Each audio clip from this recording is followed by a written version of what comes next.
अस्सलाम वालेकुम फ्रेंड्स, आप देख रहे हैं हमारा YouTube channel Al Makka tech and business hub. पिछले 36 दिनों से बीटीसी ने यहाँ पर दोस्तों तकरीबन 50 से ज़ायद नेगेटिव खबरों का सामना किया है और पूरा डट के मुकाबला किया है इस मार्केट का, जो पहले कभी हमें देखने को नहीं मिला। कम अज़ कम पिछले 10 सालों में तो ऐसा कभी भी नहीं हुआ। लेकिन अब ऐसा क्या हो रहा है या होने जा रहा है जिसकी वजह से बीटीसी आज मुसलसल अपना वॉल्यूम भी लूज़ कर रहा है और इसकी जो सपोर्ट्स हैं वो तमाम यहाँ पर वीक होती दिखाई दे रही हैं। तो दोस्तों इस पे हम बात करेंगे और ज़्यादा से ज़्यादा आपको अपडेट करने की कोशिश करेंगे कि ऐसी कौन सी नेगेटिव चीज़ें मार्केट में धड़ाधड़ अब आई जा रही हैं जिससे बीटीसी के पांव हो रहे हैं कमज़ोर और नेक्स्ट 7 डेज़ जो हैं वो बीटीसी के लिए काफ़ी दुश्वारियां पैदा कर सकते हैं। मान लें कि अगर बीटीसी ने इस हफ्ते को सरवाइव कर लिया तो ये बीटीसी के लिए और पूरी मार्केट के लिए किसी हद तक एक पॉजिटिव इकदाम माने जाएंगे। तो दोस्तों इससे पहले हम आगे बढ़ें और आपको कंप्लीट अपडेट फ्राहम करें, उससे पहले आपने क्या करना है, वीडियो को करना है लाइक, चैनल को करना है सब्सक्राइब। अगर आप चाहते हैं कि आने वाले दिनों में आपसे हमारी किसी भी एक अहम वीडियो का नोटिफिकेशन मिस ना हो तो बेल आइकन के बटन के साथ साथ ऑल के बटन को भी क्लिक कर दीजिएगा। तो दोस्तों सबसे पहले बीटीसी के करंट प्राइस। बीटीसी यहाँ पर दोस्तों जियोपॉलिटिक्स का हमेशा यहाँ पर एक बड़ा शिकार रहा है। जब भी कोई ऐसी नेगेटिव खबर आती है बीटीसी का गिर जाना बच्चे बच्चे को पता है, एक नॉर्मल सी बात रही है। लेकिन अब की बार ऐसा नहीं था। 28 फरवरी से लेके 7 अप्रैल तक बीटीसी ने डट के मार्केट का मुकाबला किया है। मैंने तरह तरह की नेगेटिव खबरें देखी लेकिन बीटीसी ने 65,000 को ना तो ब्रेक होने दिया और ना ही इसको ज़्यादातर एक्सपायर होने की कोई कोशिश भी अगर मार्केट में देखी तो उसे कामयाब होने दिया। लेकिन अब हम देख रहे हैं कि हम एक मरतबा नहीं, 2 मरतबा नहीं, दसों बार और खाली 28 फरवरी नहीं, इससे पहले भी बीटीसी को आज 70,000 से निचले लेवल पे मुसलसल ट्रेड होते हुए भी तकरीबन कुल मिला के 2 महीने और 15 दिन होने को हैं। ऐसे में कोई बड़ा क्रैश ना आए, कोई बड़ी लिक्विडेशन ना आए, किसी ने नहीं देखा होगा। बल्कि मेरा आपसे सवाल भी होगा कि क्या आपने कभी भी पहले किसी भी इस तरह की सूरत हाल में, खास करके एक ऐसा माहौल जिसमें 8 से 9 ममालिक मुतासिर हो रहे हों जियो पॉलिटिक्स से या उसकी टेंशन से, कभी आपने मार्केट का ऐसा बिहेवियर देखा है? मेरा जवाब है दोस्तों नहीं। मैं चाहूँगा कि आप जवाब दें कि आपने कभी देखा।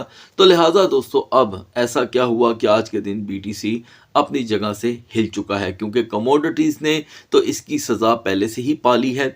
क्योंकि जब 1 मार्च का सूरज चढ़ा था तो लोगों के एतमाद उसी वक्त टूट गए थे जब लोग ये समझते थे कि जब जंगों का आगाज़ होता है तो कमोडिटीज़ आसमान छू लेती हैं। एनीवे यहाँ पर ऐसा अभी नहीं हो सका क्योंकि क्रूड ऑयल ने किसी को हिलने नहीं दिया। एनर्जी क्राइसिस की बातें रोज़ाना की बुनियाद पे नित नए से नए फंडे हमें यहाँ पर सुनने को मिलते हैं। तो अभी एक नई चीज़ सामने आ रही है, डेडलाइन। ये दोस्तों जो डेडलाइन है ये भी रोज़ाना की बुनियाद पे ही हमने देखी है, कभी 3 दिन की, कभी 5 दिन की, कभी 10 दिन की, कभी 48 घंटे की। तो ये एक मार्केट का वतीरा भी बन गया है। कुछ लोगों का मानना है, उनका कहना है, यकीनन जिस तरह मेरा तजिया आप सुनते हैं, मेरे लिए भी दूसरों की कही हुई बात बहुत अहमियत की हामिल है कि जी ये स्टेटमेंट्स जो हैं अब मार्केटों को सिर्फ मैनिपुलेट करने के लिए ही रह गई हैं। बस स्टेटमेंट आती हैं, अब लोग शायद इन स्टेटमेंट के आदी भी हो रहे हैं। देखिए दोस्तों मैं इससे थोड़ा सा इख्तलाफ रखता हूँ। पहले वाला हिस्सा बिल्कुल ठीक है क्योंकि वो उससे तो मैं पूरी तरह एग्री हूँ कि ऐसी खबरें जब आती हैं तो मार्केट मैनिपुलेट होती है। लेकिन दूसरी चीज़ के लोग आदी हो रहे हैं, आदी कोई भी नहीं हो सकता, इसलिए कि कोई भी खबर आए आपके नर्व्स के ऊपर उसके असरात आते ही आते हैं। वो बात अलग है कि सम टाइम आप इतने एक्टिव नहीं होते, लेकिन सम टाइम नहीं, अक्सर औकात हम इन खबरों को सीरियस लेते हैं। तो अभी दोस्तों इस हफ्ते की जो मैं अपडेट आपसे शेयर करने जा रहा हूँ, पहले तो आपको 3 चीज़ें तोते की तरह यहाँ पर याद करनी पड़ेंगी, ठीक है। फर्स्ट ऑफ ऑल एक चीज़ तो ये है दोस्तों कि इस हफ्ते में हमें सबसे पहले सीपीआई रिपोर्ट देखने को मिलनी है, एक इनिशियल जॉबलेस क्लेम आने वाला है, 2 और तीसरी चचा ने यहाँ पर जो आखिरी जो यहाँ पर डेडलाइन दी है, ठीक है। इसका बीटीसी पे हट के इम्पैक्ट आ सकता है। इससे पहले कि हम कैंडल चार्ट पे चलें, मैं आपको बता दूं कि पूरी मार्केट को इस वक्त डाटा से भी भर के ऐसी खबरें कंट्रोल कर रही हैं। तो जो भी शख्स इन खबरों पे नज़र नहीं रखेगा, अपने तजिए के साथ चलेगा, उसको यहाँ पर अपने तजिए में गलती भी देखने को मिल सकती है, क्योंकि आपके तजिए में ताज़ा तरीन जियोपॉलिटिक्स की सूरत हाल का एंटर होना इतना लाजम है कि जिसकी कोई मिसाल नहीं। एनीवे दोस्तों, ये सूरत हाल गंभीर है। मज़ीद जानने के लिए बढ़ते हैं कैंडल चार्ट की तरफ। So guys, now we are on the chart of BTC. इससे पहले कि हम तजिए का आगाज़ करें, मैं आपको बता दूं कि बीटीसी का डोमिनेंस इस वक्त 56.70 पे है। जब मैंने आपके साथ आज से 10 दिन पहले बीटीसी की वीडियो शेयर की थी, उस वक्त हम 56.20 और 10 के दरमियान यहाँ पर सर्कुलेट हो रहे थे। उसी के साथ यहाँ पर कैपिटलाइजेशन की जो मूविंग है वो बीटीसी की तरफ थोड़ी सी ज़्यादा हुई है। 8 से बेजारी यहाँ पर शो होती है। तो गाइज, ये तकरीबन 15 दिन का चार्ट मैंने आपके सामने ओपन किया है। आप देख सकते हैं कि पिछले 15 दिनों में हम 72,000 से रिजेक्ट होके सेवरल टाइम 65,500 800 से upper level 69,000 and then again 66 and then again 70, इसी के दरमियान मार्केट रोटेट हुई है। ये एक ऐसी स्लॉट है जो अब ऐसा लग रहा है दोस्तों कि एक्सपायर होने को है। क्यों? क्योंकि यहाँ पर हमें मुसलसल एक बेरिश मोमेंटम बनता हुआ दिखाई दे रहा है। याद रहे कि ये जो कैंडल चार्ट होता है 4 आवर का, इसमें आपको वाज़िया तौर पे मोमेंटम्स देखने को मिलते हैं। जिस तरह इसको मैं बिल्कुल जो मैच करना चाहूँगा वो पिछले अप डाउन ट्रेंड के साथ करूँगा। यहाँ पर भी हमने सेवरल टाइम मार्केट को 71,500 71,000 पर देखा और उसके बाद मार्केट 68,000 का आपको सेवरल टाइम लो देने पे मजबूर हो गई।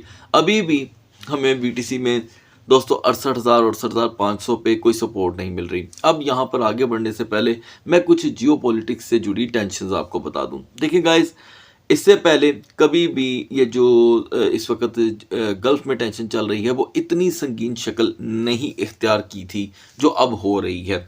आज के दिन हमने देखा आफ्टर द 1 एंड 2 मार्च के कमोडिटीज़ भी रिवर्सल होना शुरू हो गई हैं। इवन के गोल्ड मार्केट भी इस वक्त 4690 से रिजेक्ट हो रही है। हालांकि सेवरल टाइम ये खबरें भी मार्केट के अंदर आई कि सीज़ फायर के जो प्रपोजल हैं वो तरह तरह जगहों से आ रहे हैं, कहीं कहीं से, कहीं से, लेकिन अभी तक कोई भी ऐसी खबर इतनी साबित नहीं हो सकी ऑथेंटिक कि वो मार्केट को मज़ीद सपोर्ट दे सके। तो गाइस, यहाँ पर अभी भी हमारे पास कहने के लिए अगर कुछ बाकी है तो वो मैं समझता हूँ आखिरी यहाँ पर होप 67,500 की ही रहेगी। 65,000 का लेवल इतनी बार बाउंस कर चुका है कि अगर इस माहौल के अंदर मार्केट ने अब 65,000 को ब्रेक किया तो सारा जो फ्लो है या समझ लें कि सैलाब है वो 60,000 की तरफ जा सकता है। ये वाज़िया तौर पे मैं आपको बता दूं कि ये चीज़ें हमें हिस्ट्री से पता चलती हैं। ये देखें, हिस्ट्री में हम 66,000 से निचले लेवल पे अभी पिछले एक महीने में एक बार गए हैं। ये देखें, जब मार्केट ने 64,972 का लो दिया और यहाँ से मार्केट कर गई बाउंस और इसके बाद हाई आया 70,343 का। तो यूं भी कहा जा सकता है कि ये मार्केट जस्ट और जस्ट 5 to 7,000 डॉलर के दरमियान रोटेट हो रही है। तो चलें, अभी हम क्योंकि 70 से रिजेक्ट हुए हैं तो सपोर्ट की ज़रूरत तो दोस्तों 67,500 तक रहेगी। जैसे कि आप जानते हैं कि बाउंस की यहाँ पर नौबत भी आ सकती है। तो बाउंस के लिए अभी दरमियान में रह जाएगा सिर्फ हमारे पास जुमे का दिन, जिसे आने में अभी तकरीबन 3 दिन से ज़्यादा का वक्त बाकी है, क्योंकि आज का भी काफ़ी सेशन रहता है। 4 आवर के कैंडल चार्ट पे अगर यहाँ पर स्ट्रॉन्गेस्ट सपोर्ट बन जाती हैं 8 घंटे की, यानी कि 4 घंटे की, तो वो बीटीसी को फिर से 69,500 पे लाने की स्ट्रगल कर सकती हैं। और अगर आप ये पूछें कि क्या एक बार भी बीटीसी अगर 70,500 या 71,500 को क्रॉस कर जाता है तो क्या रिजेक्शन का एलिमेंट ख़त्म हो जाएगा? देखिए दोस्तों, मुझे ऐसे लगता है कि अभी रिजेक्शन का एलिमेंट ख़त्म नहीं होने वाला। 2.5 माह हो चुके हैं और इसमें 2-4 दिन और या 1 हफ्ता और भी एंटर हो जाएगा तो ये कोई बड़ी बात ना होगी। लिहाजा ऐसा लगता है कि इसकी स्लॉट्स चेंज हो सकती हैं। और मैं अपनी ऑडियंस से ज़रूर पूछना चाहूँगा कि आपको क्या लगता है कि नेक्स्ट स्लॉट क्या होगी, क्योंकि 65,000 का लेवल टूटने पे पूरी मार्केट का नक्शा भी चेंज हो सकता है। मुझे ऐसे लगता है कि इस दफ़ा मार्केट की जो स्लॉट होंगी वो 62,000 से 68 और 69 के दरमियान रह सकती हैं। आप अपनी कीमती राय ज़रूर दीजिएगा। अगले हफ्ते तक अल्लाह हाफिज़।